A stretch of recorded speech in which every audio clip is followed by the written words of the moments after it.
This is the quiet mystery of how Miss Marple uncovered the forgotten beginnings of democracy hidden beneath an ancient Greek village.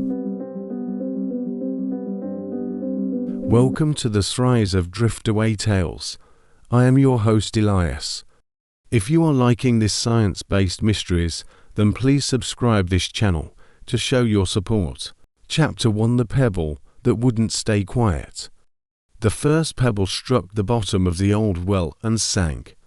Not loudly like a teacup touched with a fingernail. A single bright note that seemed to travel up the stone throat and hang in the evening air above the Aegean.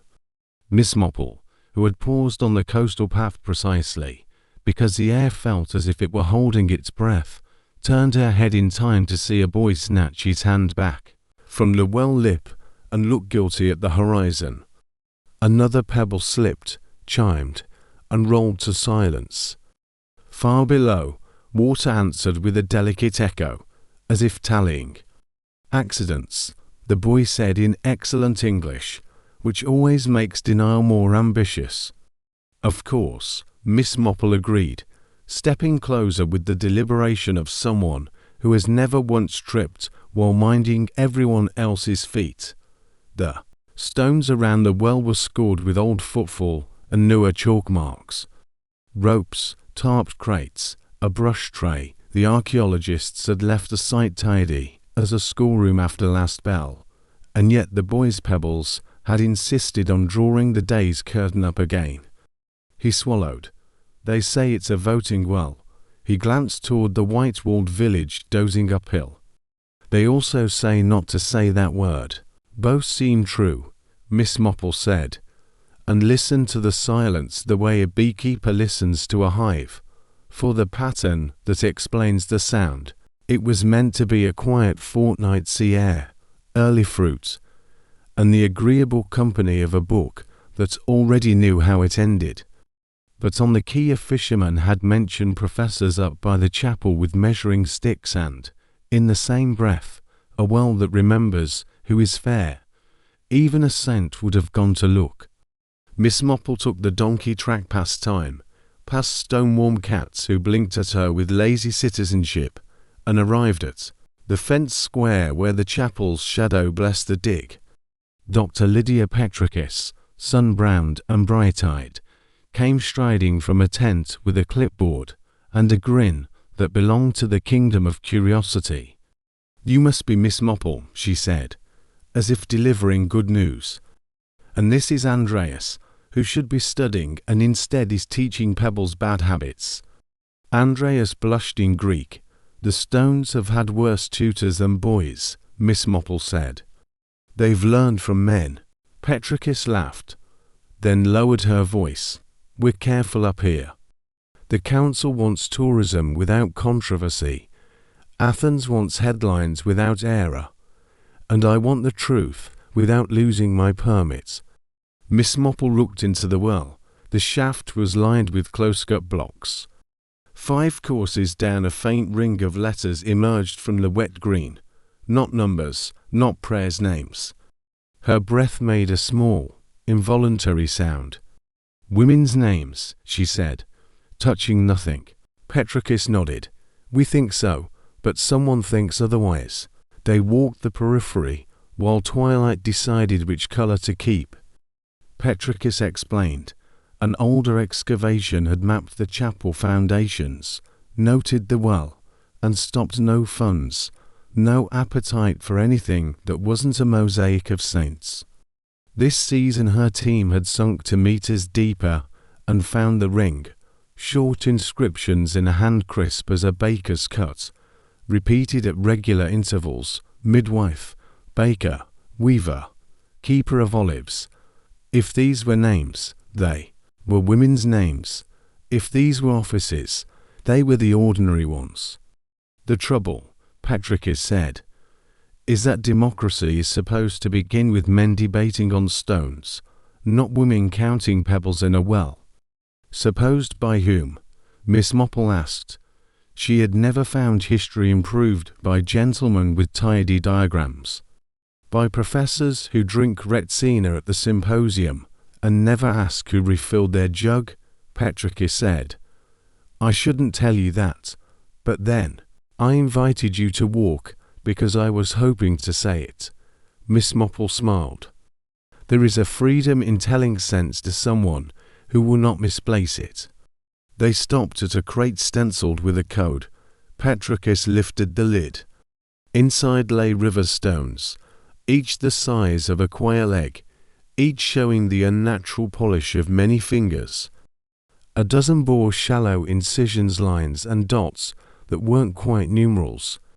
Not tally marks, Patricus said. Something like signatures, or votes, Miss Marple said, and the word behaved itself in the evening air. From the lane below drifted voices, another team member, the young assistant Andreas, and an older man whose tone had the confident courtesy of those who say we when they mean I, Professor Miners, Patricus murmured. He consults from Athens, courteously, tirelessly, with an ear for donors and a small deafness when women speak. Miss Marple had encountered that ailment in many countries. He's here to help you be correct, she guessed. To help me be respectable, Patricus said. Which is to say and interesting. They met at the well. Miners admired Miss Marple in the expansive way men admire women they have already decided not to fear. He explained the site with paternal brilliance, cistern, ritual cleansing, later Christian reuse. The names, dedications, naturally, the pebbles, pilgrim toys. Democracy, my dear ladies, he said kindly, is a matter of the ecclesia of speech in the square, not whispers in a well. And yet, Miss Marple said, the square is empty by night, and the well is convenient. He smiled as one smiles at a child inventing a riddle. You have an English humour. I have an English village, Miss Marple said. We solve more with pebbles than with speeches. Patricus cut in before anyone grew impolite. Professor, Miss Marple is our guest. She notices things we forget to see. Then notice this, Miners said, and gestured to a gap in the ring where mortar and abrasion had erased a name entirely. Nothing that can be read is certain. We must be careful to discover only what is proper. He left on that sentence like a ship leaving a wake. Patricus shut the crate harder than she meant to. Proper, she said. Which always means after the men have already approved. Night rose neatly, wind-combed the bay into coins. Patricus offered Miss Marple coffee from a small brazier that made the air smell like patience. They sat on the chapel steps, while Andreas locked the tools and hummed. You will be told, Patricus said, that the missing fragment proves nothing.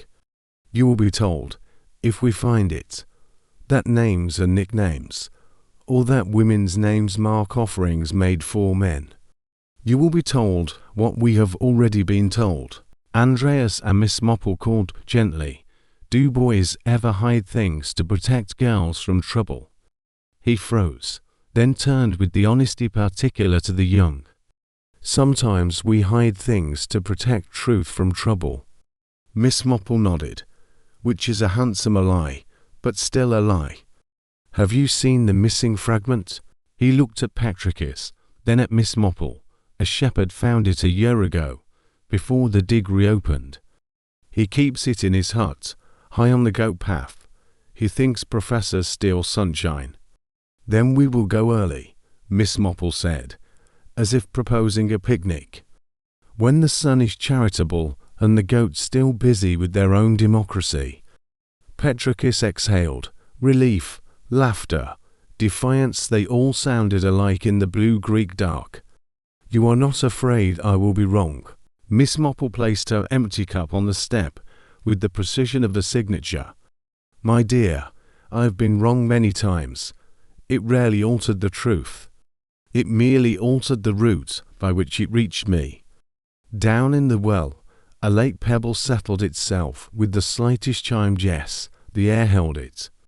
and Miss Marple, who had come for rest and found instead the beginning of a vote, folded the sound into her pocket, like a ballot no one had counted yet, and smiled, because there is nothing so restful as a mystery that has already decided to tell the truth to anyone patient enough to listen. Chapter to the Scholar and the Stone. The museum room was smaller than its ambitions. Heat pressed against the shutters. Dust from the dig ticked in the light, like patient metronomes. Dr. Lydia Petrikis slid a shallow tray onto the table and uncovered it with the ceremony of bread. Inside lay 20-odd pebbles, sea-smooth, thumb-sized, each incised with marks, too careful to be scratches, and too personal to be numbers. Miss Marple leaned in, not for the symbols, but for the habits. The way some grooves ended shy of their neighbours, the way one pebble's edge had been thumb-polished more than its face. People held these while deciding something, she said, as if pronouncing on a tea blend. Lydia's smile flickered. My colleagues will tell you, they're memorial counters, offerings. We found them near the well second ring, between pottery dating, to late archaic and early classical. But the marks, she hesitated, they repeat. Miss Marple lifted one pebble, light as a secret. 3 short strokes, then a longer one hooked at the end like a question. Another pebble, 2 slanted ticks, then the hook again. A third, 5 neat dots in a horseshoe, then the hook. Not a tally, Miss Marple murmured, a signature. And yet, Lydia said, the committee wants votive tokens, harmless, uncontroversial. We are in danger of discovering something that embarrasses the index. She breathed out. Let the breath become steadiness. There was also an inscription fragment on the well's inner curb. It went missing the week we opened the trench. The missing fragment waited in Lydia's desk like a guest who had fled the party and now regretted it. She lifted a cloth and revealed a crescent of limestone, edge smoothed by water, face carved in letters not large but plain. Miss Marple bent close. Alpha Nu Theta Eta, Maho. The words were broken yet legible to a mind more used to parish registers than Attic Greek. Flower, midwife, she ventured. Anthem, the midwife, Lydia translated, fingertip hovering. There are other names on the lower course that we recorded before the collapse. Baker, waterkeeper, candlemaker, all feminine endings. A ring of everyday women, Miss Marple said, with the kind of calm that hides delight. Publicly named. That is unusual enough to cause interference. Lydia nodded toward the window, where the Aegean played at being innocent. Interference in the form of a late-night tremor that opened the inner throat and gave us a glimpse. And then a warning, the well wall is more fragile than we thought. Or more patient, Miss Marple said. She returned the fragment to its nap of cloth. And this piece, how did it come to your desk? Lydia stared at her hands. Found by Andreas, my assistant, tucked under a plank by the shepherd's hut. He said he rescued it from a colleague with a different theory. She looked up, bracing for judgment. Miss Marple only nodded. Rescues are usually confessions in their best clothes. Bring the young man, and bring the pebbles that repeat the hook. Andreas came in with the earnestness of a tired quiet, inevitable, smelling faintly of salt and notebook paper. He greeted Miss Marple, if she were both grandmother and magistrate. The tray of pebbles lay between them like a choir waiting for tuning. Please, Miss Marple said, gesturing to the stones, tell me which belong to the same voice. He sorted swiftly, then slowly, then with care that hid no vanity, 5 with the hooked line. 4 with a ladder of 3 bars, 3 with a shallow crescent cut not center but edge. We found these clusters in separate lenses, he said, not dumped, placed. Lydia laid a sketch beside them. concentric rings around the well mouth, like a target for rain. Tiny letters dotted the second ring initials, positions, guesses. If the outer ring was for listening, she said, the second may have been for choosing. People came with their marked pebbles and dropped them into niches. Could be memorial, Andreas added, conscience tugging his sleeve, but the spacing and the wear on the edges, they were handled often, not set and forgotten. Miss Marple touched the pebble's shine with a knuckle, handled in pockets. Carried to argument, she looked to the window, where heat pretended to be. Weather. What happened the night the well spoke? A tremor, Andreas said. Very small, but the air changed. The well amplified it, like a breath through a flute. My uncle says the old men used to test the harvest by dropping dry peas and hearing the chamber judge them. He have smiled, embarrassed by inheritance. Sound as a counter, Miss Marple said softly. Vote you hear, not merely store, the choice becomes a pattern of falling. The academic dinner that evening dressed itself as a symposium and behaved like a polite duel. Napkins flourished, olives gleamed, the sea laid down its silver one careful line at a time. Professors from Athens and Thessaloniki practiced humility with knives and forks. Miss Marple, placed between a numismatist who distrusted pottery and the classicist who distrusted numbers, ate with the serenity of someone collecting microclues. To suggest that women had any formal role, the classicist murmured, is to misread votives as civic instruments, or to read civic instruments as household wisdom finally admitted outdoors, Miss Marple said. Bakers know how to prevent quarrels. That is a political technology.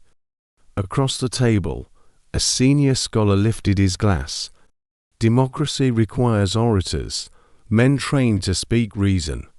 Sometimes it requires the opposite, Miss Marple replied, buttering bread in a way that made her point without raising her voice. A chamber built to listen, a method that lets the quiet count. Lydia's eyes flicked to Miss Marple's, a silent thank you. Andreas watched the bottle pass and did not refill his glass. The numismatist spoke of coin hoards. Miss Marple listened to verbs asserted, corrected, invalidated and arranged them into a map of vanity. Later, on the terrace, sea air cooled the arguments. Andreas drifted near. There's a storage hut by the lower field, he said low.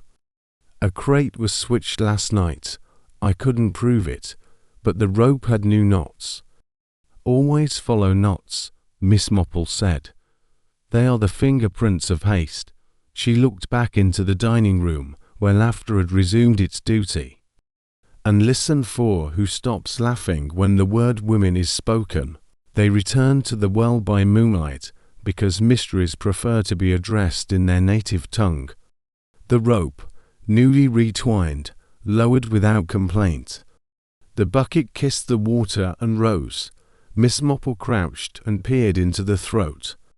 The inner ring of stones, half revealed by the small collapse, showed a curve of letters, like stitches to complete names and the third that wanted rescuing. Tomorrow, Lydia whispered, we shore it with slats, then clear the fall slowly. Tomorrow, Miss Marple agreed. She set a small pebble plane and unmarked on the curb as an apology for looking at secrets before dawn. Then she listened. Beneath the village breath and the sea's industrious patience, the chamber held a faint, orderly hush. A place where sounds had once been counted.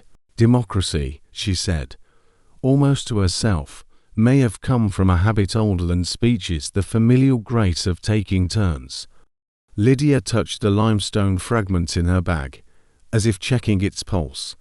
If we publish this, we rewrite a threshold, she said. Then write it gently, Miss Marple replied.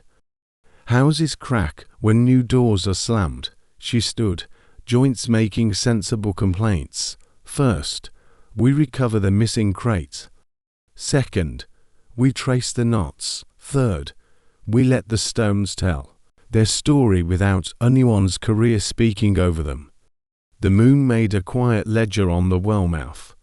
In its pale accounting, 3 people and a tray of pebbles looked less like a scandal and more like an audit of truth. Miss Marple, who trusted quiet audits, smiled into the dark. The first vote, she thought, was not a shout. It was the sound of many small certainties falling into agreement. Chapter 3: The vote that wasn't counted. The sea told the story first. It came in as a hush and went out as a warning, a long-cupped breath against the stones. Miss Marple sat on a low wall beside the harbour and listened as she mended nothing at all. Old Nikos, the fisherman with a face charted like a map, kept his eyes on the nets, as if secrets snagged there easier than fish. It spoke, he said at last. The well spoke on a night of no wind. Wells will do that, Miss Marple answered gently. Sometimes one must simply be close enough to deserve hearing. Nikos nodded toward the headland, where the dig's white tents pinpricked the olive slope. I was mending here. The earth under the well made a round sound thumb like a pebble in an amphora. Not once, many, and morning came with professors angry at each other. Pebbles falling without hands, Miss Marple murmured, or hands that came. Earlier than the quarrel, Nikos's fingers hesitated over a knot. There was a girl young who cried, said the fragment was gone. He looked over, eyes like turned olives. You are the sort who returns things without being asked. I am the sort who notices what wishes to be returned, said Miss Marple. She thanked him with a cart of peaches he would pretend he had paid for, and walked the path inland, while the sea folded its rumours and put them away. Dr. Lydia Petrikis received Miss Marple with the resignation of a scholar who knows a storm is social, not meteorological. Andreas, hair sunlit into rebellion, stood beside a trestle table with trays of tag shirts and 2 clean hands. The missing fragment's absence had become a shape in the air. It was here last night, Lydia said, pointing to a blank felt square, a small triangular piece from the inner ring incised, faint, but promising. We had recorded only 2 letters, a lambda and the ghost of an omega. Lo, Miss Marple murmured. That is how some stories begin, or end, Andreas said. Lo as in locos, an ambush, he gave a crooked smile. Or loimos, plague, the words outnumber the sherd. What do the people outnumber? Miss Marple asked. Careers, Lydia said. Too quickly. Professor Caris believes the well was an oath pit for men sworn to a magistrate. Dr. Varsos argues for a funerary. Tokens, I believe it's a ledger of pebbles, and the names are not heroic.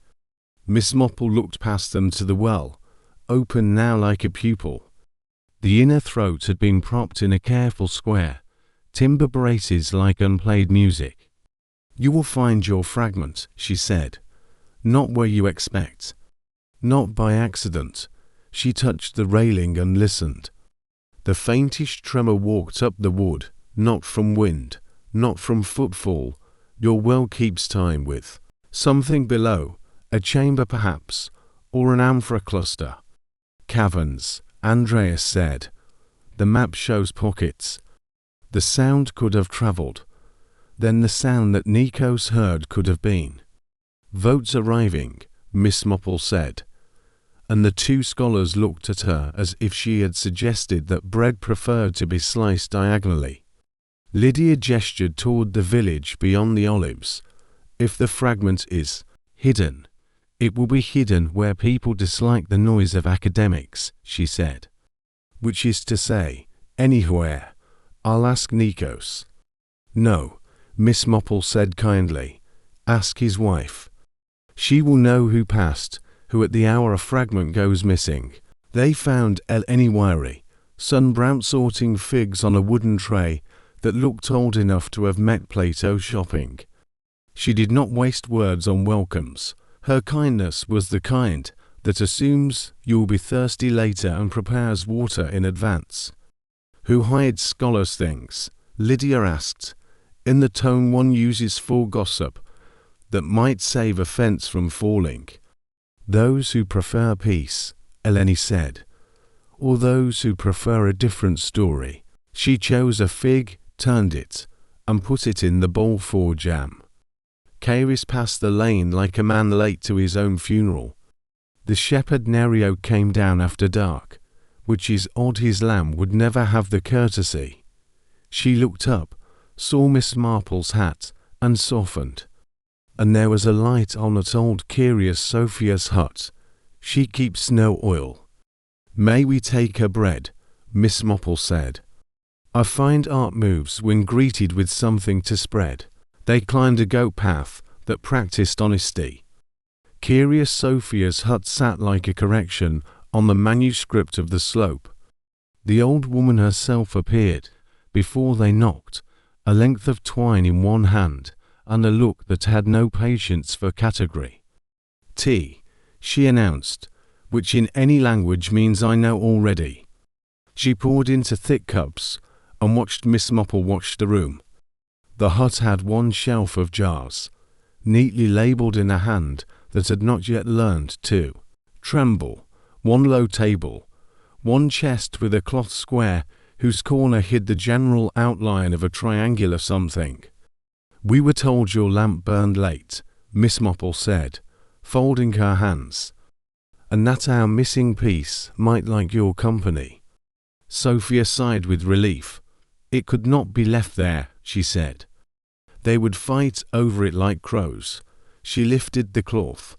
The shard lay on a bit of felt cut from someone's hat, incised lines barely lifting the glaze. "See the mark? Not a man's token, a potter's scratch." "No, the curve is a tender." Lydia leaned in, breath caught. The scratch formed not a letter, but a trace, the half curve of an omega, yes, but also the start of a name complete elsewhere in the ring, small, domestic. "Aglaia," she whispered, "midwife. We recorded that name in the second course." "It was placed with care," Sophia said. "They voted with pebbles. And sometimes, when it mattered, with names." Miss Marple met her eyes. "And sometimes, when it mattered, with names." Miss Marple met her eyes. "And sometimes," she said softly, "the pebbles were placed by hands that counted everywhere except in the story told later." Sophia did not smile. "My grandmother said women decided who would keep the water fair. Men kept the tools. That way, the well poured for everyone." She pushed the fragment toward Lydia. "Take it, but do not let it be shouted at." They carried the shard back as one carries a child asleep on a borrowed coat. Andreas fetched the felt square that had waited on the trestle and laid the piece into its absence. The fit answered, like a chord played right. The inner ring's faint engraving completed itself enough to be read with patience. Names, not of magistrates or war dead, but of bakers, midwives, potters, fishmongers, the village ordinary, set in a circle that made rank irrelevant. Lydia's voice was steady, but Miss Marple heard the sea rise in it. "If we publish this, Kairis will call it sentiment. Varsos will say ritual. The journals will say interesting, and file it behind warships. And yet," Miss Marple said, "it is a ledger of fairness, is it not? A rotation. See the faint repetition every sixth, as if the choice returned on schedule." She looked down into the prompt throat. "A rhythm, a way of not letting power stick to one bowl." Andreas ran a thumb air only. No touching along the ring. Then the votes dropped, not to install a ruler, but to decide who would be fair this month. And if, one evening, the men had not returned from boats, who placed the pebbles? Miss Marple asked. The name ring answers. Those who were there, women, old men. The ones who keep water and bread honest. The earth under them made a tiny sound, then the same rounded thumb Nikos had named. They all felt it in the angle of their knees against the boards. Not tremor, message. Your chamber speaks, Miss Marple said, almost amused. It will keep speaking until someone listens without fencing it. Lydia set her hand flat on the railing to stop herself from running. This is not the origin of democracy, she said. It is its immediate ancestor. Better, Miss Marple replied. It explains why democracy sometimes forgets itself. It began not in argument, but in sharing work. And stories prefer kings. They looked up together at the line of sea light. Somewhere below, amphorae or hollows counted pebbles audibly. Somewhere above, reputations arranged their knives.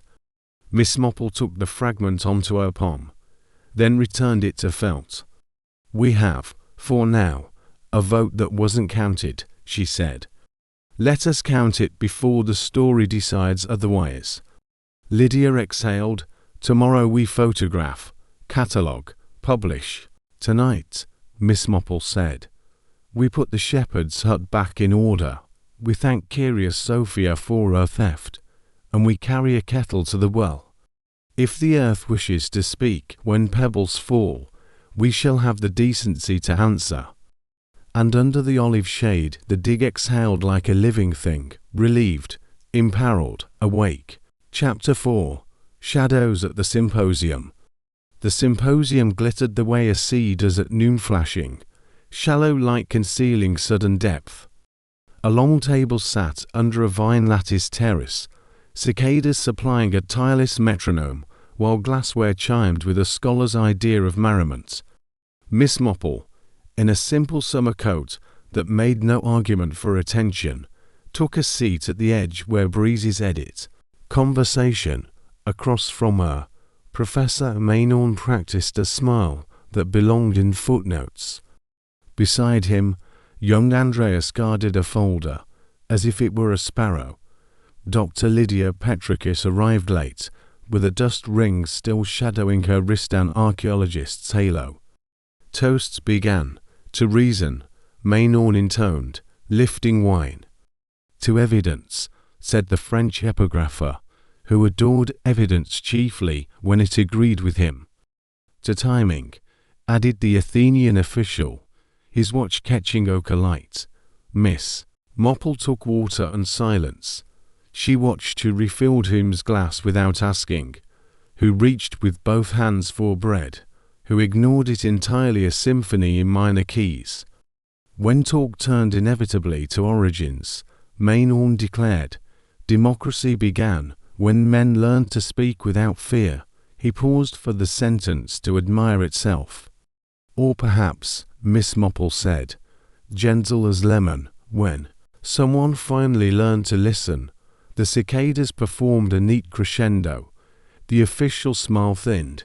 Courses arrived with tactical regularity. A platter of olives set a border.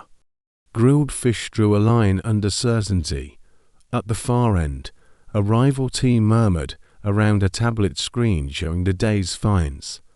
Miss Marple could not see the image, but she read pasture, shoulders pitched forward with proprietary zeal, elbows out like little fences. Dr. Petrikis accepted questions with the grace of someone who trusts the ground. Yes, the inscribed ring seems to name women, she said.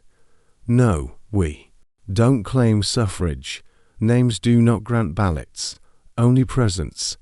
She laid her napkin flat, a small white flag.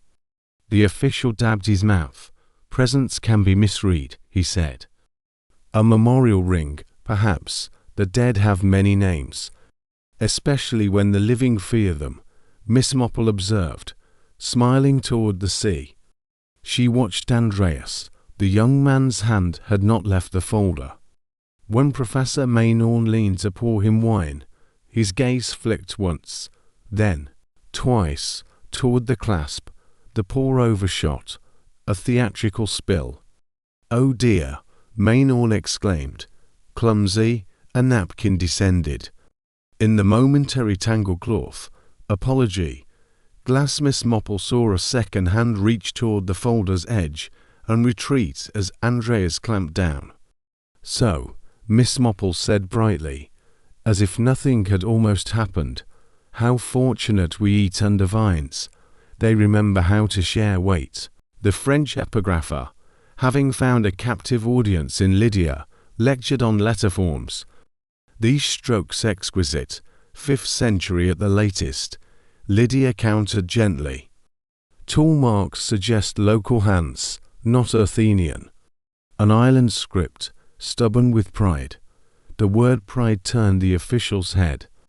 "We must protect reputations," he murmured, folding the statement like a uniform. Miss Marple took a slice of bread. She did not want and waited 4 voices to arrange themselves into admissions. The rival team passed their tablet down. For a breath, the screen lit the table's underside like a secret lantern.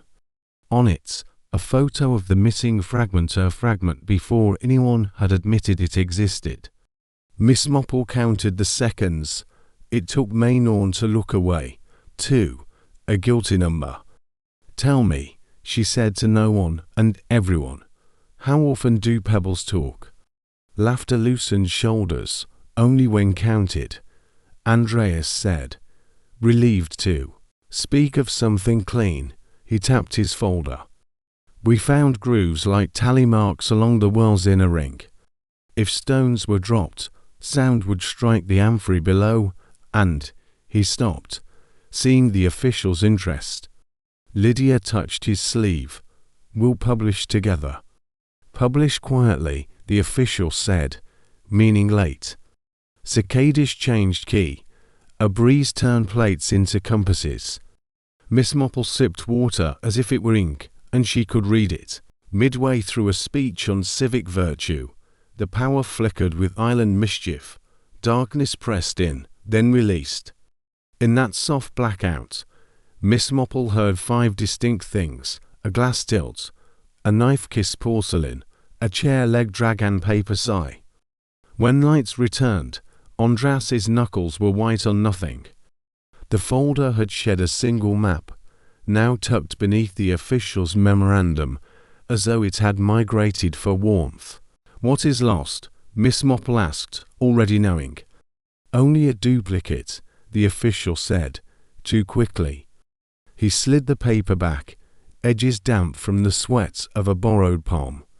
The French epigrapher chuckled. "The night votes, too." Miss Marple folded her napkin, a neat square. "I do hope," she said pleasantly, "we will never have to recount the dark." Maynard spread his hands. "Dear lady, you suspect intrigue at dinner." "I suspect dinner at intrigue," she replied. "It is unfashionable to starve while others eat." She caught Lydia's eye and tilted her head fractionally toward the sea stone path.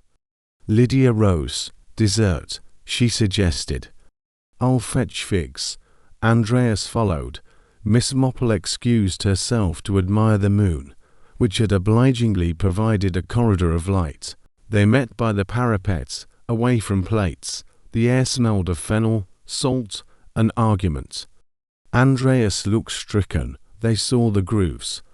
"If they publish first, then we will publish better," Lydia said.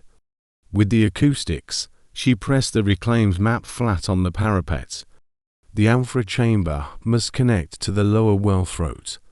Miss Marple listened to the terrace above, chairs scraping, laughter flattening, the official's voice measuring risk.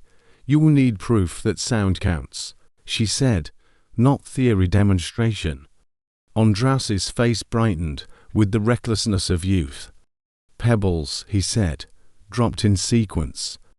"We record the resonance tonight." Lydia asked, half a warning, half a dare. "Before ambition sobers," Miss Marple said. She turned her face to the stair, where footsteps approached. Professor Maynard emerged, carrying hospitality like a lantern. "Figs missing," he said. "As, perhaps, are we." Miss Marple smiled. "We were only cooling the conversation. It runs hot." She let him escort them back, a picture of docility. But her hand, inside her sleeve, had already counted the small pebbles she'd taken from the path 5, then 5. Voting waiting. Back at the table, toasts resumed, louder to conceal a tremor. The official proposed cooperation. The Frenchman proposed dessert. Miss Marple proposed, internally, a midnight experiment in a stone room that had not forgotten how to speak. The sea, as always, abstained and applauded. Chapter 5. The fracture beneath the well. The tremor came just after dawn, a quiet shudder that passed through the ground like a thought too large to hide. Miss Marple, sitting at the guest house table with her tea and the local newspaper, felt the floorboards whisper under her slippers. The cup rattled once, then steadied. A heartbeat later, the church bell gave a single uncertain ring, as if unsure whether to call for prayer or attention. Outside, gulls lifted from the shoreline in quick agreement. From the dig site on the hillside came a distant cry, not of panic but discovery. Miss Marple folded her newspaper neatly and reached for her hat. Experience told her tremors reveal more than they destroy. The archaeologists were gathered in a half-circle around the well. Dr. Lydia Petrikis, streaked with dust and urgency, knelt beside the rim. "The lower shafts opened itself," she said. "We were only brushing the upper layers." The tremor exposed an older ring of stone beneath. Miss Marple leaned close. In the new cavity, morning light struck something pale. Not the grey limestone of the upper structure, but a smoother, cream-coloured marble. Carvings ran around its circumference, faint and clean, like names that refused to be erased. Andreas, the young assistant, was holding a chipped fragment that still smelled of earth. "There are letters," he said, "but they aren't the usual magistrate records." Miss Marple took the fragment, turning it in her gloved hand. The markings were curved, softer than official engraving, and uneven in depth. They looked like writing done by ordinary hands. "They're not decrees," she murmured, "they're signatures." The team worked with calm precision, lowering ropes and lanterns into the revealed chamber. Inside the cavity, layers of amphory lined the wall in a perfect ring, an underground vault of silence. When Lydia lifted one of the jars, dust billowed like the sigh of centuries. Beneath it lay another set of stones, smaller, smoothed by touch. Miss Marple recognized their pattern, 10 arranged around a central one, each marked with a simple line or cross. It was neither decoration nor random. "Counting," she said softly, "a record of turns." Park's old words came back to her. Rotation, not hierarchy. Here it was again, carved into the ground itself. What if the earliest decisions were shared? Lydia whispered, her excitement tempered by awe. Each person allowed one stone, one voice. Then democracy didn't begin as power, Miss Marple said, but as courtesy. A low hum echoed through the chamber as air shifted. The tremor had opened a narrow passage leading deeper. Miss Marple felt the faint vibration under her palm. A steady rhythm, like a heartbeat remembered by stone. That afternoon, a representative from the Athens Historical Council arrived. Professor Dimitrios Karas, elegant, careful, and carrying the authority of state funding in his leather briefcase. He surveyed the exposed shaft with a look that mixed admiration and discomfort. "This level was not authorized for excavation," he said. "The integrity of the site could be compromised." "It already compromised itself," Lydia replied, voice level but firm. The tremor revealed it. Would you have us fill it in again? Carus's eyes flickered to Miss Marple, who stood quietly behind him. And this visitor, she's not part of our permit. Miss Marple smiled politely. No, merely part of the observation. Sometimes what isn't permitted to see is exactly what must be seen. Carus frowned. This chamber, these carvings, they must be sealed until verification. Sealed, Andreas protested.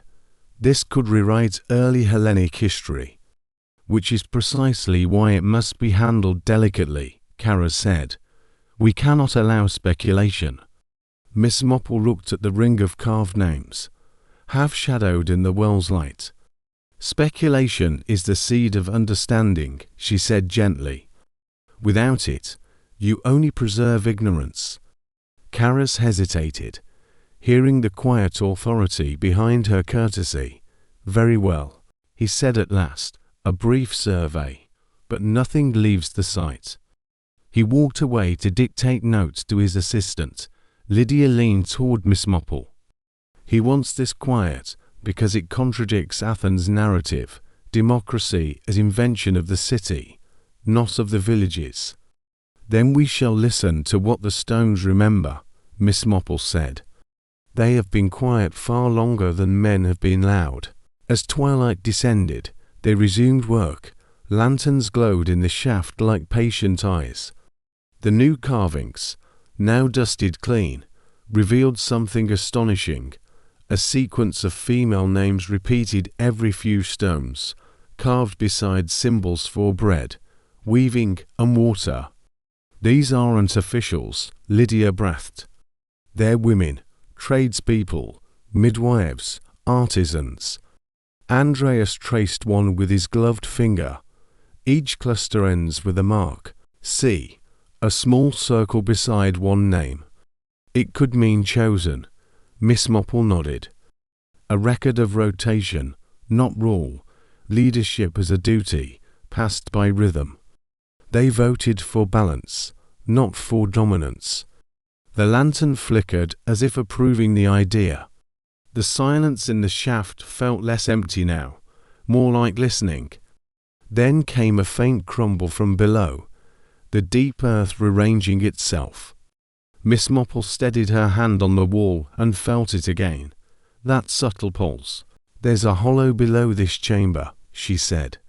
A pocket of air. That's where the sound comes from, the speaking well your fisherman described.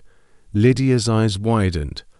If sound amplified through these stones, then they weren't just voting, Miss Marple finished. They were hearing their choice. It was not superstition at all.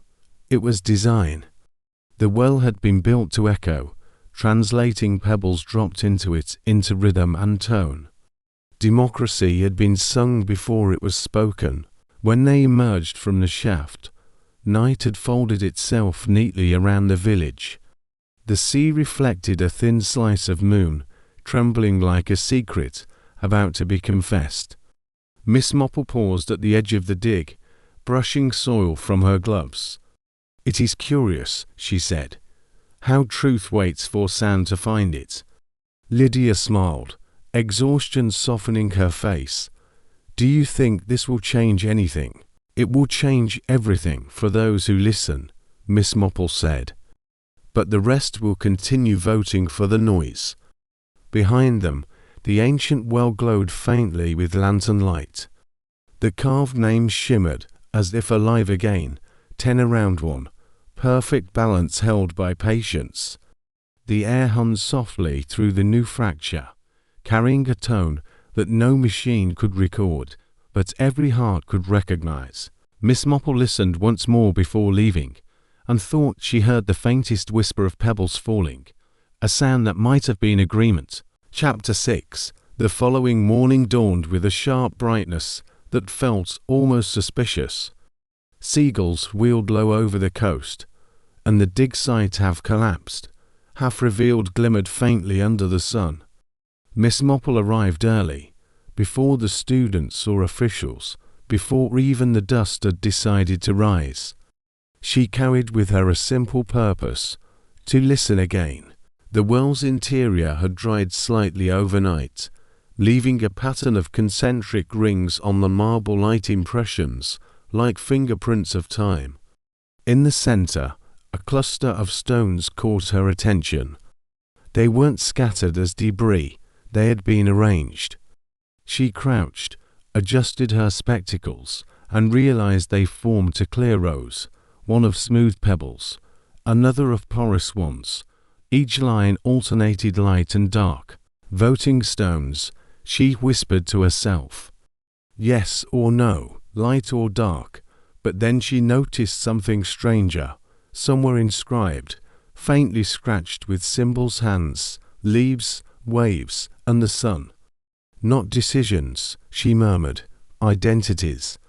Footsteps approached.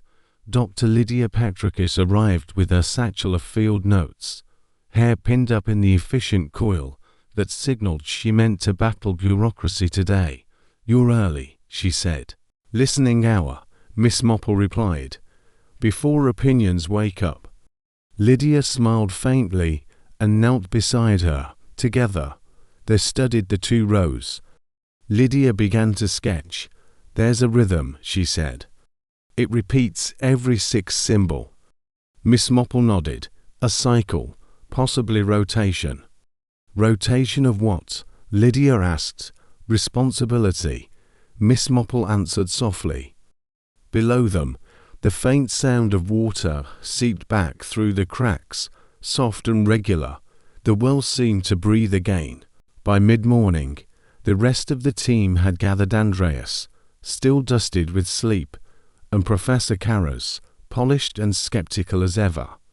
You've disturbed enough layers, Karras said, looking sharply toward the shaft. This section will be closed until proper evaluation. Miss Marple ignored the tone and asked gently, Professor, when you close a thing, do you not first understand it? He hesitated, because courtesy compelled him to answer. We understand it was a ritual site, nothing more. People threw offerings, not votes.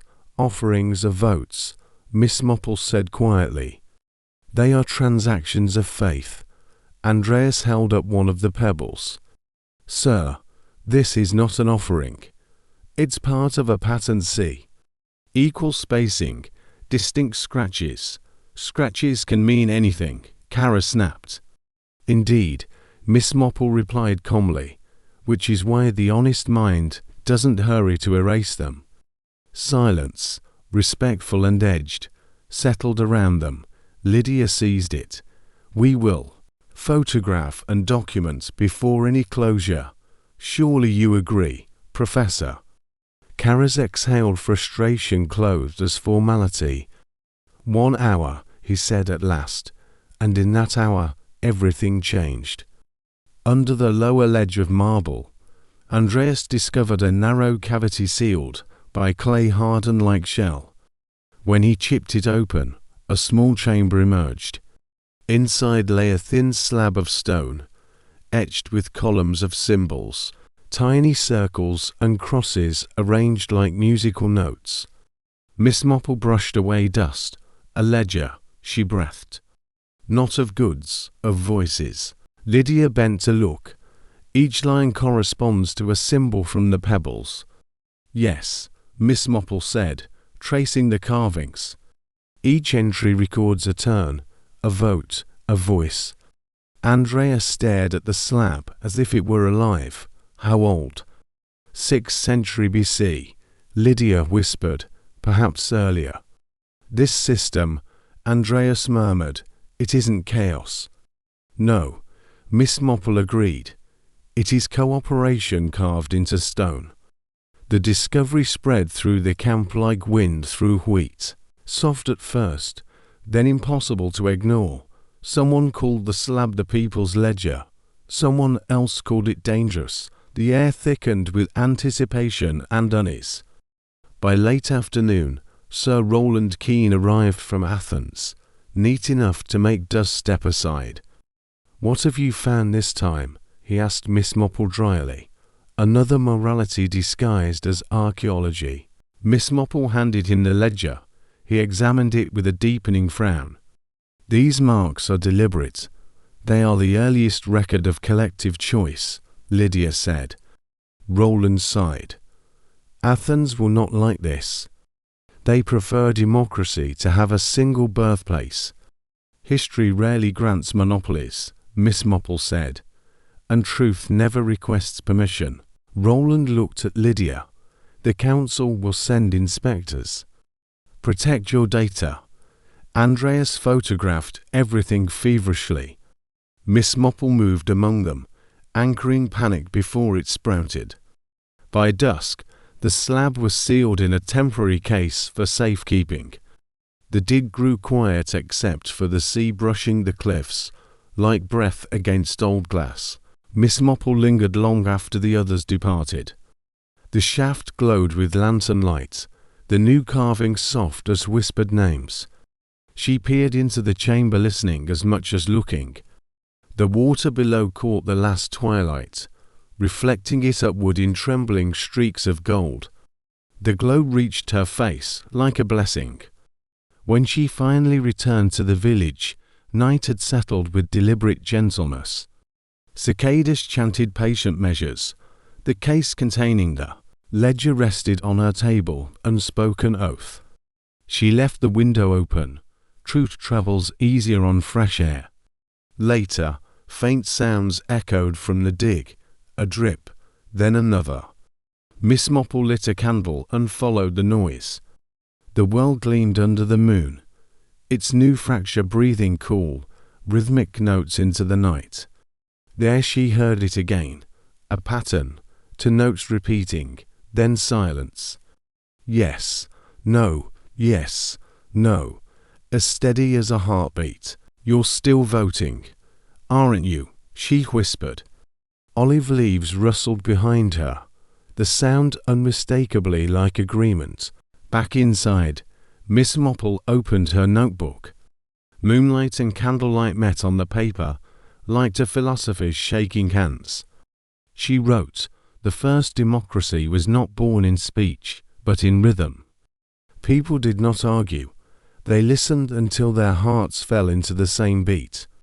The night deepened, the sea breathed, and beneath the ancient stones, the water hummed steadily, continuing its ledger of ripples, continuing its memory. A system older than Athens, older than text, older than pride. A chorus of quiet decisions, still alive, still counting.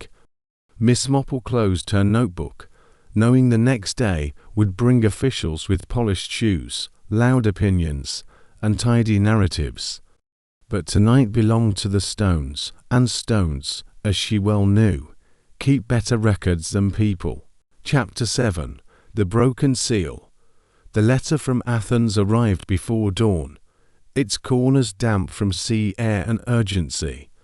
Lydia found it wedged under the door of her quarters, a folded sheet bearing the council's crimson insignia.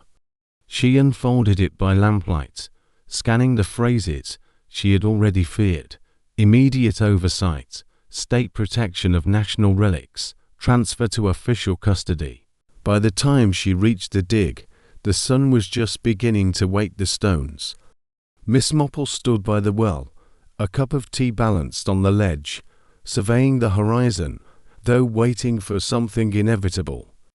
They're sending officials, Lydia said, still holding the letter like evidence of betrayal. Of course they are, Miss Marple replied gently. History attracts ownership as surely as it attracts dust. She took the paper, read it slowly, unfolded it, with precise calm. But it says inspectors, not soldiers. We can still decide how they see. Andreas arrived next, breathless from the post office. They're already on their way. A motor car was spotted on the southern road. His voice carried that edge of panic that belongs to people who love their work too much to see it damaged. Miss Marple smiled faintly. Then we shall greet them not as guards, but as hosts. The car arrived before noon, black, polished, and too large for the village lanes. Out stepped two men in linen suits, one, Minister Stavros, the other, an unfamiliar aide carrying a sealed crate. Sir Rowland Keane followed them, summoned reluctantly as liaison for the British Institute. He tipped his hat toward Miss Marple, his look saying, "I told you so." Minister Stavros wasted no breath.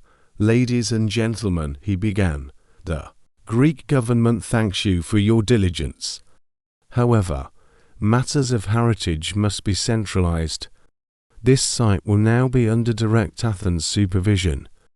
All artifacts are to be sealed and transferred for cataloguing." Dr. Lydia Petrikis folded her arms. "You cannot simply remove evidence without context." The minister smiled, the kind that closes doors. "Context, my dear, is our profession." Miss Marple watched quietly as Andreas fetched the crate they had sealed last night, the one containing the pebble ledger. But when he placed it on the table and pried open the lid, the air in the tent changed. The slab was gone, only straw and dust remained. Lydia's breath caught. "It was locked," she whispered. "I sealed it myself." Sir Rowland knelt, inspecting the latches. "No break marks. The seal's been replaced." Miss Marple's eyes sharpened. "Replaced, yes, by a hand that knows both care and haste. Someone wanted to borrow history before it was packed away." Minister Stavros frowned. "Who among you had access?" "Everyone, of course. And that was the problem." Miss Marple did not accuse. She inquired, "When did you last see the slab, Dr. Petrikis?" "Last night, in my quarters," Lydia said. "I checked it before I slept." "And where do your quarters sit?" "On the south side, above the river path." "Ah," Miss Marple nodded. "Close to the fisherman's cove." Andreas blurted, "You think someone from the village?" "I think," Miss Marple interrupted softly, "that whoever took it had no need for the sea. The thief needed silence, not escape." Her gaze drifted toward the tent wall, where a trail of faint dust led to the side flap, and beyond that, to the small archive tent Sir Rowland had requisitioned 2 days earlier for the Institute's own samples. Sir Rowland's expression darkened. "You suspect my men." "Not your men," Miss Marple said.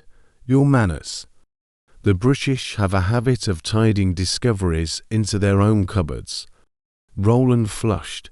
"That's unkind." "It's accurate," she said pleasantly. He sighed. "Very well, let's look." Inside the archive tent, Miss Marple scanned the crates until her eyes settled on a smaller one, mislabeled ceramics non-critical. She tapped its lid lightly. The hollow ring gave it away. "This will do," she murmured. Rowland lifted the lid. Inside lay the missing slab, wrapped in linen. He froze, half in shame, half in relief. "My assistant must have followed your unspoken suggestion," Miss Marple finished. "Institutions, like people, speak even when silent." The minister exhaled sharply. "So this is the famous ledger." He turned toward Lydia. "You see, Doctor, we are not thieves. We are caretakers." Lydia's voice was steady. "Caretakers do not hide things." Miss Marple's eyes moved from one man to the other, reading the invisible vote between them. "Gentlemen," she said, "you were both correct and both mistaken. This slab belongs to the truth. The question is whether truth prefers Athens or daylight." They gathered outside by the well, the slab now laid opally across the wooden table. Its symbols shimmered under the sun as if grateful for air. Miss Marple traced one with her fingertip, a circle crossed by 2 faint lines. "You see, Minister, this isn't a record of power. It's a record of rotation, leadership passed like a torch. A lesson Greece has taught the world, and the world has still not learned. Sir Roland looked down. So what will happen now? Stavros cleared his throat. The artifact will be transported to Athens. Its interpretation will be handled by authorized scholars. Miss Marple smiled. Then, before it travels, let the village see what they've kept safe for centuries. The minister hesitated, then, perhaps moved by her civility, agreed. 1 hour, he said. Word spread faster than rumor. By evening, nearly everyone from the village had gathered near the well. Fishermen, shopkeepers, even the schoolchildren who'd once thrown pebbles there for luck.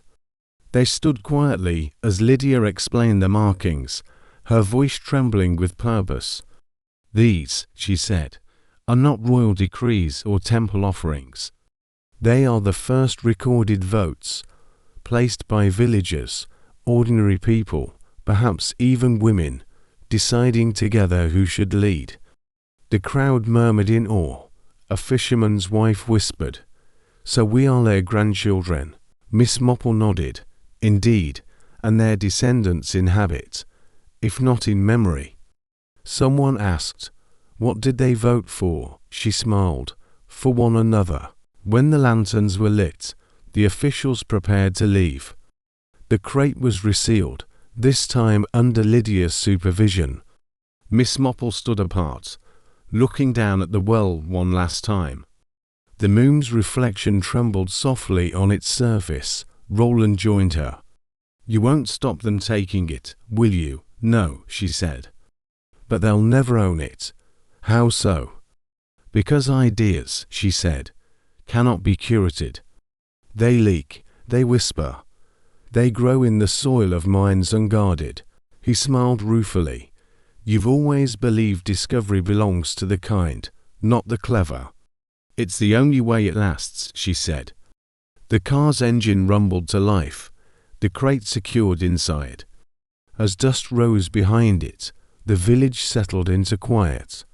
Miss Marple remained by the well until the sound faded, her reflection shimmering beside the moon's. Below, in the darkness, the water rippled once, outward, steady, repeating itself, as if recording her thought in the only language old enough to understand, rhythm. Chapter 8. The Voice of Stone. The next morning began with an unnatural hush. Even the sea, which usually whispered beneath the cliffs, sounded as if it were listening instead of speaking.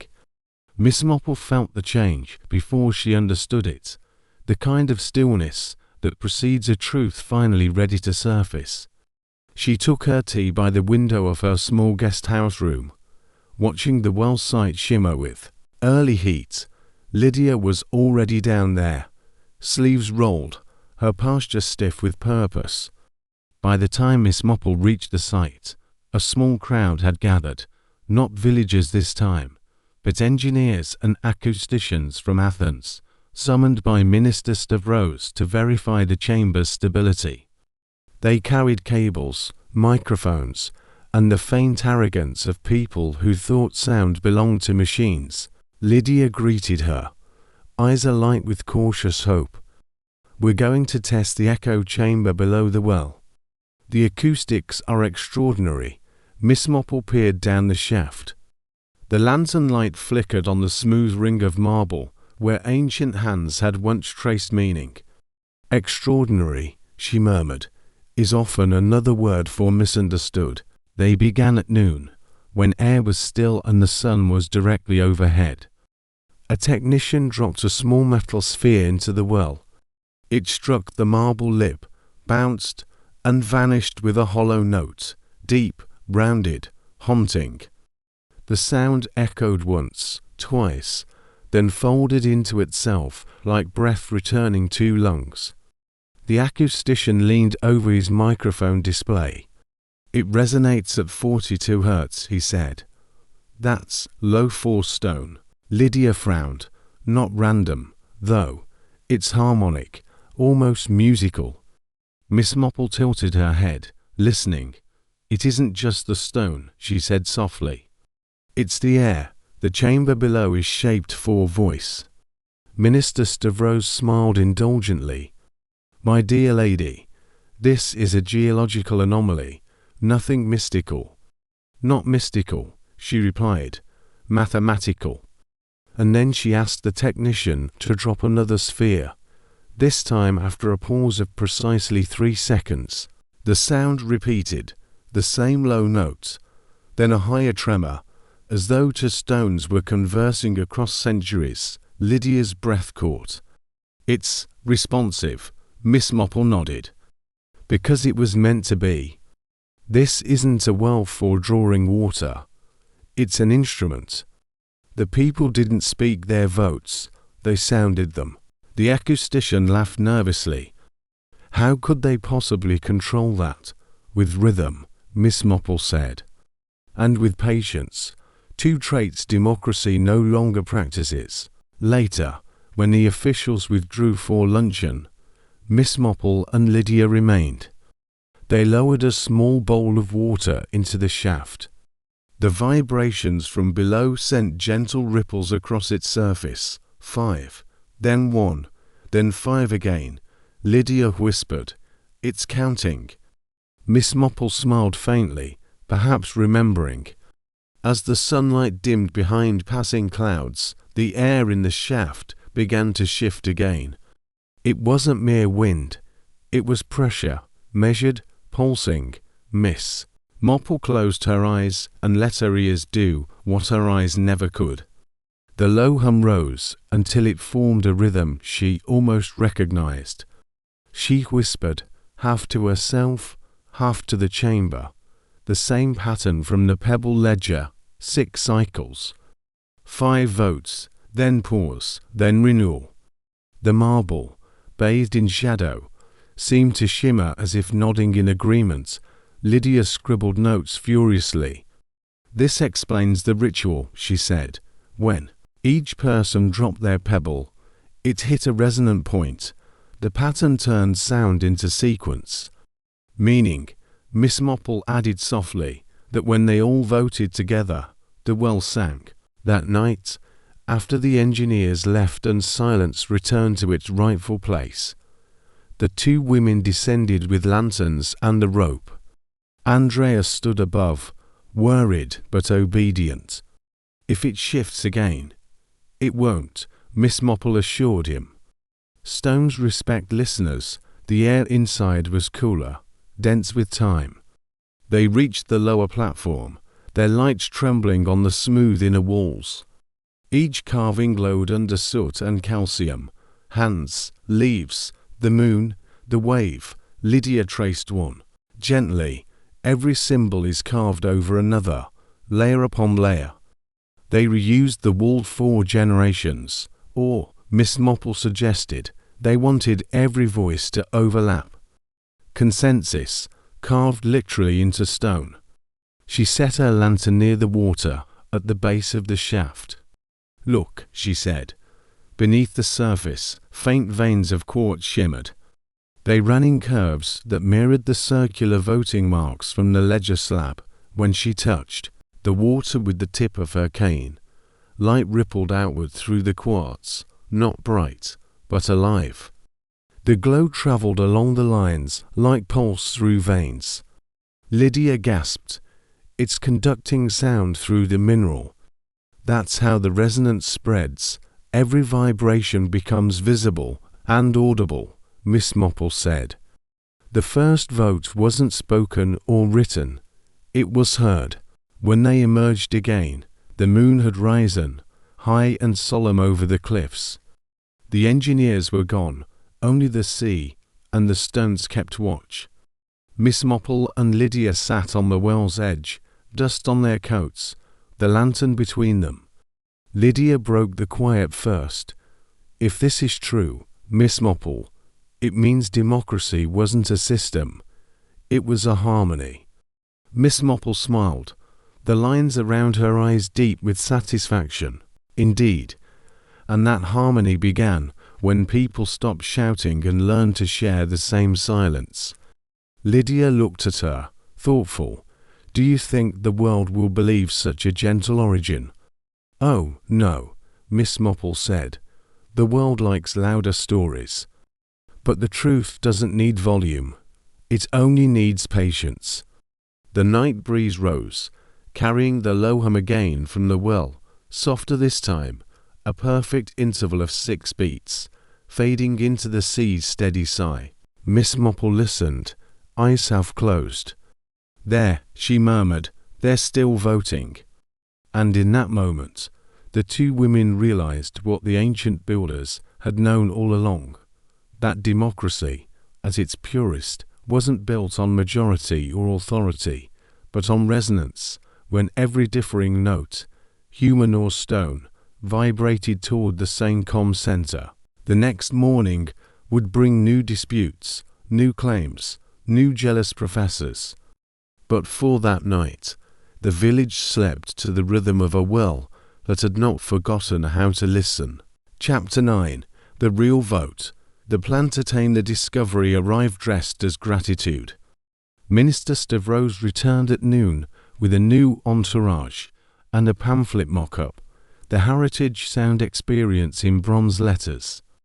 A living museum, he announced, smiling like a lock. Timed demonstrations, souvenir pebbles. The well will speak on the hour. He set the pamphlet on the table as if it had been elected. Miss Marple turned the pages without touching them. "And who decides what it says?" she asked mildly. "Curators," he replied. "Experts are," she said. "So the people will attend their own history as audience." Sir Roland, cautious now, studied the diagram, velvet ropes, a stage, a button to drop pre-measured stones. "It will falsify the rhythm," he said. "Presets never tell the truth." Lydia's jaw tightened. "The chamber is not a spectacle." Stavros gestured toward the shaft. "Then prove your interpretation is more than poetry. Show us a vote." Miss Marple smiled, with pleasure. "But we will not choose a show. We will choose a person." She turned to the gathered villagers. "This well once helped neighbors decide who should carry a duty for a while. Let us see whether he will still choose fairly." A ripple crossed the crowd curiosity, then assent. The sea held its breath. They chalked a ring on the ground, 10 places around a central bowl, to mirror the lower chamber circle. Lydia set to baskets of pebbles on a crate. Smooth pale stones for yes, darker porous ones for no. "The question," Miss Marple announced, "is simple. Who will look after the site at night for the next 7 days?" A caretaker, not a guard. 3 names were offered: Janice the fisherman, Sophia the baker, and Eleni, the midwife, each a person known by deeds rather than speeches. Miss Marple nodded. "And now 1 voice each. Drop your pebble when the hum rises. The well will count." The acoustician, skeptical yet intrigued, lowered a sensitive microphone to the shaft's mouth. Somewhere below, air gathered itself. The hum began low, patient, the ancient 6-beat cycle. One by one the villagers approached the rim and let a pebble fall at the crest of the sound, plink a soft mark against marble. Then the chamber returned a note. The microphone flickered. The crowd felt it more than heard it. Rhythm is older than hearing. Miss Marple watched nothing and everything, the hands, the shoulders, the way people waited for the right instant. "Do not hurry your vote," she said. "A rushed pebble says more about the dropper than the choice." When Eleni stepped forward, a child tugged her sleeve. "You were up all night last week," he whispered. She smiled, chose a dark pebble, and dropped it for someone else. The hum approved without applause. Halfway through, the aide who had once mislabeled a crate sidled toward the bowl. His sleeve twitched. 2 pale stones fell almost together. The chamber's note doubled close, wrong, like a heartbeat that tripped. Miss Marple's head tilted a fraction. "Stop," she said gently, and the hum seemed to pause with her. "You dropped twice." The aide flushed. an accident. Accidents do not match, she replied. The chamber reveals sequence. Pebbles that pretend to be one still arrive as two. She looked at the crowd, then at the minister. This is why the well kept a ledger. It recorded turns, not merely totals. Lydia lifted the thin slab they had copied overnight. See the small circles, she told the villagers. They mark the keeper of the process, the one who ensures patience. Rotation prevents any one hand from owning the hour. Stavros bristled. Are you accusing the state of manipulation? I am accusing haste, Miss Marple said. The wish to finish before listening is finished. She turned to the aide. Replace one of your stones, he did, shamefaced, and the rhythm steadied. In the next cluster of votes, Sophia the baker watched her husband choose a pebble for someone else and nodded, pleased. Yanis, practical as rope, voted against himself because nets don't sleep. When Eleanor's name was sounded by the chamber, 5 yeses spaced like patient breaths. The air in the shaft rose, as if pleased with its own arithmetic. Count if you like, Miss Marple told the officials. You will find the total agrees with what we felt. The acoustician played back the recording, a pattern clean as a loon, 5 pulses in each measure, a pause on the 6th, 5 again. He overlaid the waveform with clicks from each pebble. They matched like thread to cloth. It's consistent, he admitted softly. The resonance maps the turns. Sir Roland faced the minister. You cannot script this with buttons. The chamber will expose the cheat. Stavros looked at the ring of faces. Eleanor's calm, Yanis's honest fatigue, Sophia's flower on her sleeve, and something in him treated from the pamphlet. If we accept this, he said, we accept that the first democracy was not born in the city. Lydia shook her head. We accept only that people practiced fairness before they named it. Athens refined, villages remembered. Miss Marple stepped to the rim. And they placed women in the circle, she added. The ledger's names repeat in cycles. Bread, water, birth. You centralized story, they distributed duty. That is the argument the stones still make. Silence gathered the useful kind. The minister, who had come to authorize a spectacle, found himself presiding over a choice. He looked at the crowd again and, perhaps for the first time, listened as they were listening. Very well, he said at last. Eleni will keep the night watch this week. The state will endorse the village protocol. A small, decent cheer rose, not loud, entirely earned. The well answered with a single low note that faded like a satisfied breath. They closed the circle with nothing theatrical. Eleni received a lantern, a stall, and a key to the archive chest. Lydia posted a card on a stake by the rim. 6 beats, 5 voices, 1 rest, no doubles, rotate keeper weekly. Sir Roland tore the pamphlet in half, then, catching Miss Marple's eye, folded the halves neatly before binning them. Contrition with manners. The sun slid down the white wall of the village step by step. People drifted away to ovens and nets. The engineers, infected by the evening, packed without talk. The minister dismissed his driver and walked to the quay alone. Even the aide sat on the low stone and learned, by watching water, how to be still. Lydia exhaled. You've won, she said, sinking onto the bench. Miss Marple shook her head. We voted. Winning is only one kind of ending. This kind is better. The sort that can be repeated tomorrow. Roland smiled ruefully. You always prefer the sort that leaves work for everyone. It leaves dignity for everyone, Miss Marple corrected. She looked down the well, where the last of the light made a coin of the surface. Democracy began here not as noise, but as timing. Not as argument, but as willingness to be counted in the same silence. Night arrived the way truth does when it is welcomed without drama.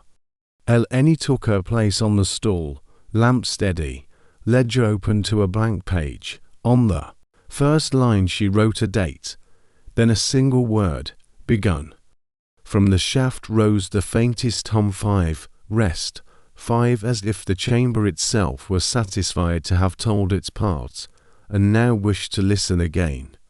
Miss Marple, hat in hand, nodded to the stones and to the sea, and walked back along the path that had taught her long ago the only vote that matters in an inquiry, the one a place casts when it recognizes you have understood it.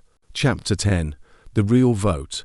The storm came without warning, rushing in from the Aegean like a decision that would no longer wait.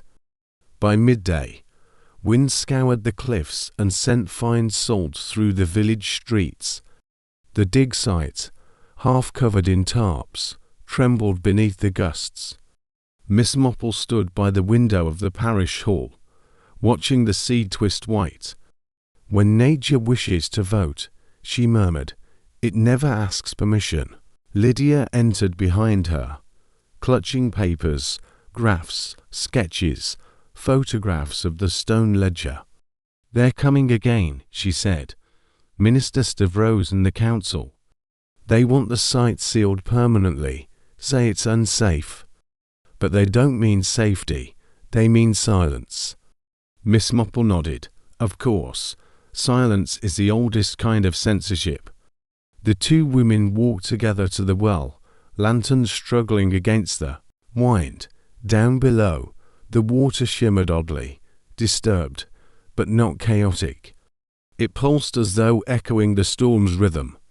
Lydia crouched at the rim and touched her fingertips to the rope. It's vibrating, she said. From beneath, not above. Then we shall listen, Miss Marple said simply. And in that single calm suggestion, everything that followed began. They lowered a microphone from the engineer's abandoned gear, its thin wire trembling in the wind. The sound that returned was not static, not thunder, but pattern. 5 pulses, pause, 3 pulses, pause, 5 again. Lydia's eyes widened. That's impossible. It's deliberate. Miss Marple said softly, the well is remembering. They carried the recording to the parish hall, where Andreas had set up his small reel machine. When the tape played back, the pattern emerged clearly, rhythmic, even gentle, not random resonance, but intention shaped by design. It's the same sequence from the ledger, Lydia whispered, 5 and 1, 5 and 1. Their old voting rhythm.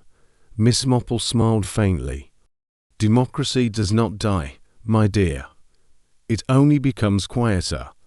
Sir Roland entered, soaked from the rain, his face drawn with official frustration.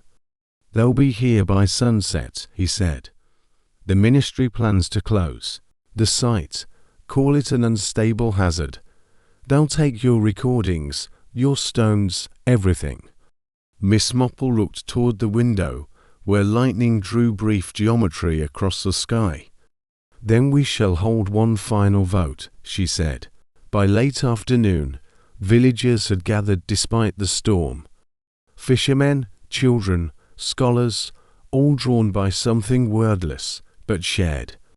The wind flung sea mist through the olive trees, and the clouds rolled low, heavy with unsent messages.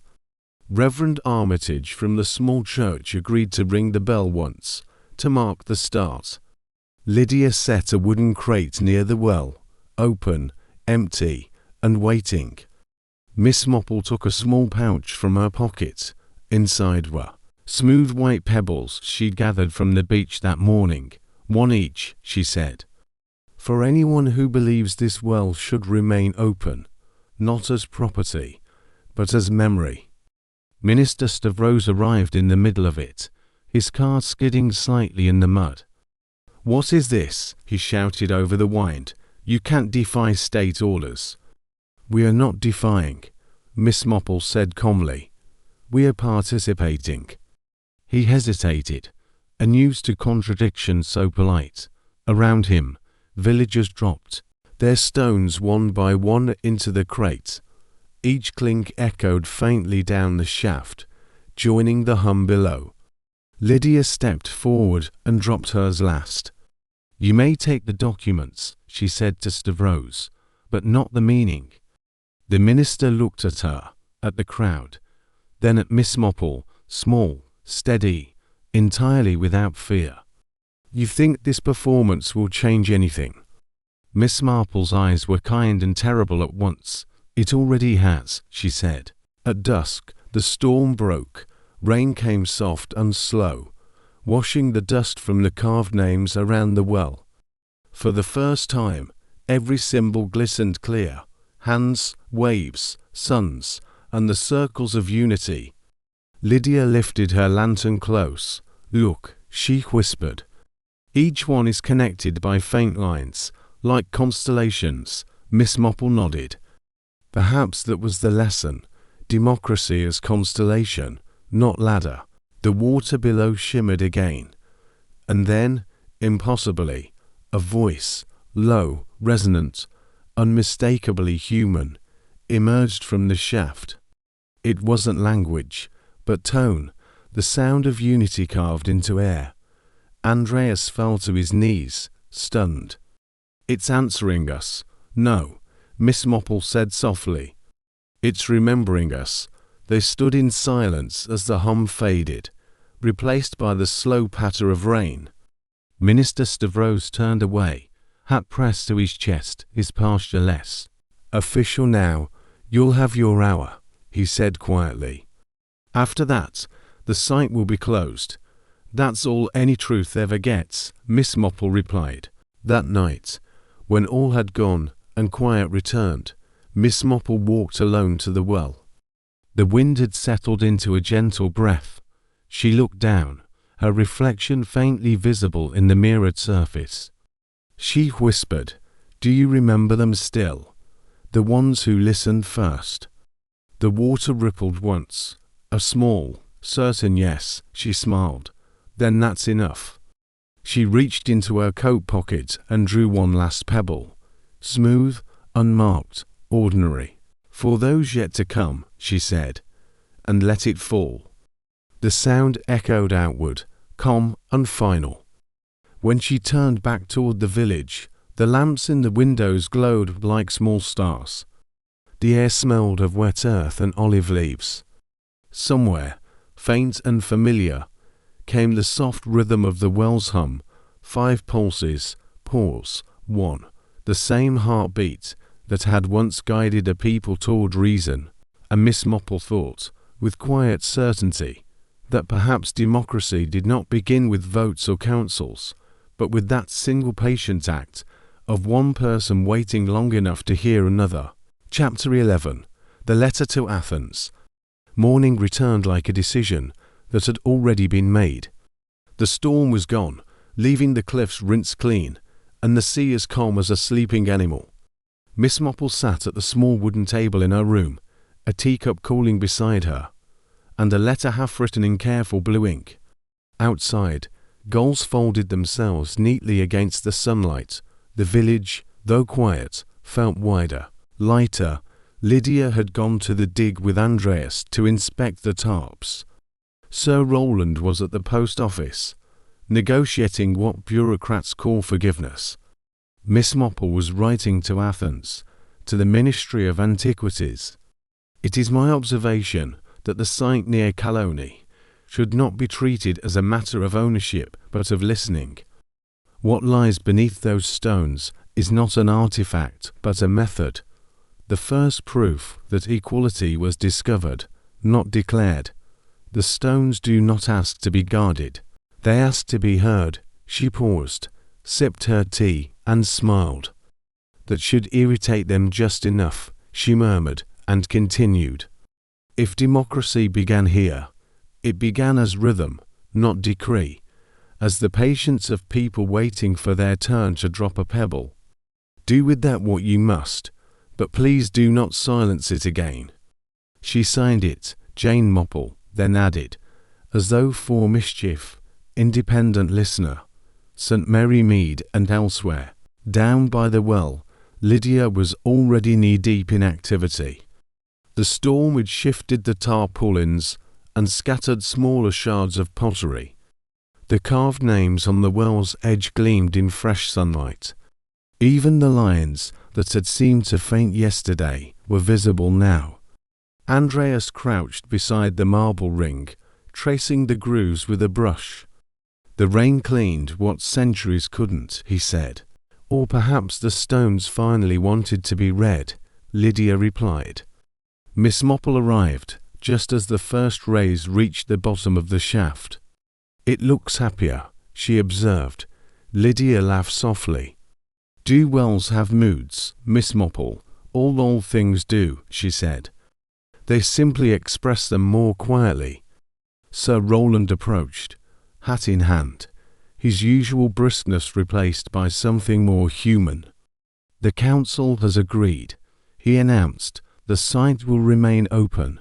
Monitored, yes, but not sealed. They've even agreed to let Dr. Patrikis lead the study under international supervision. Lydia blinked, stunned. How? Roland smiled at Miss Marple. Let's say someone sent a letter written in sentences polite enough to confuse the ministers. Miss Marple looked down at the water. Politeness is the most subversive form of protest, she said. They never see it coming. By afternoon, the village gathered one last time. This time, there was no fear of officials, no secrecy, only curiosity. The fishermen brought their children, the innkeeper brought bread, and Sister Birch, who had stayed behind after visiting the infirmary, brought tea. The well stood open and unguarded, the rope freshly oiled. Lydia placed the recovered ledger slab on a small wooden table nearby, its carved rhythm faintly visible. Miss Marple addressed them, her voice neither grand nor loud. You have kept this site alive longer than any government could. These stones remembered your patience. That is the first rule of democracy, patience. Its why noise always loses in the end. A young girl asked, Is the well magic? Miss Marple smiled. Only in the way listening is magic. When you listen long enough, things tell you what they are. They drew water together, the bucket rising slow and even. Each person took a sip, some reverently, some curiously. It tasted like ordinary water, cool and mineral, but the moment felt weighted with grace. Even the air seemed to drink in their calm. Sir Roland raised his cup. To the first voters, he said. Miss Marple corrected him gently. To the first listeners. As dusk approached, Lydia and Miss Marple sat by the well in the long shadow of the olive grove. The sea glittered in the distance, like a promise it had kept. Lydia looked at the older woman with something between affection and disbelief. You came here for a holiday, she said. And somehow you ended up rewriting history. Miss Marple chuckled. I only dusted it off. History rewrites itself every time someone tells it kindly. Lydia leaned back against the stone. What will you do now? Go home, she said. I have dahlias to trim and the neighbour's cat to feed. Besides, mysteries this large don't need solving twice. Lydia smiled. You'll miss it. Oh yes, Miss Marple said. But I'll miss the silence more. The kind that's full, not empty. They watched the last of the light slip into the well, turning the water into molten gold. Somewhere in the depths, a faint echo, 6 slow pulses, calm and final, rose to meet the air. That night, before she packed her suitcase, Miss Marple wrote one more note, not to Athens this time, but to herself. She placed it in her diary between a pressed olive leaf and a train ticket. Truth is a conversation that never ends. Every generation must vote again for its own honesty. The stones will keep our place, until we learn to listen without shouting. She closed the book and stood by the open window. The village was quiet. The well's faint hum reached her even here, blending with the waves. For a moment, she thought she could hear the rhythm again. 5 pulses, pause, 1, the same heartbeat that had carried through centuries. Still voting, she said softly. Then, smiling, she turned down the lamp. Outside, the moon rose over the Aegean, silver, unwatchful. The water reflected it perfectly, as though the earth itself had decided to hold a mirror up to its better self. And far below, in the darkness where sound becomes memory, the well exhaled one last whisper, not farewell, but continuation. Because some mysteries, Miss Marple knew, do not end with revelation, they end with understanding. And understanding, like democracy, must be practiced again tomorrow.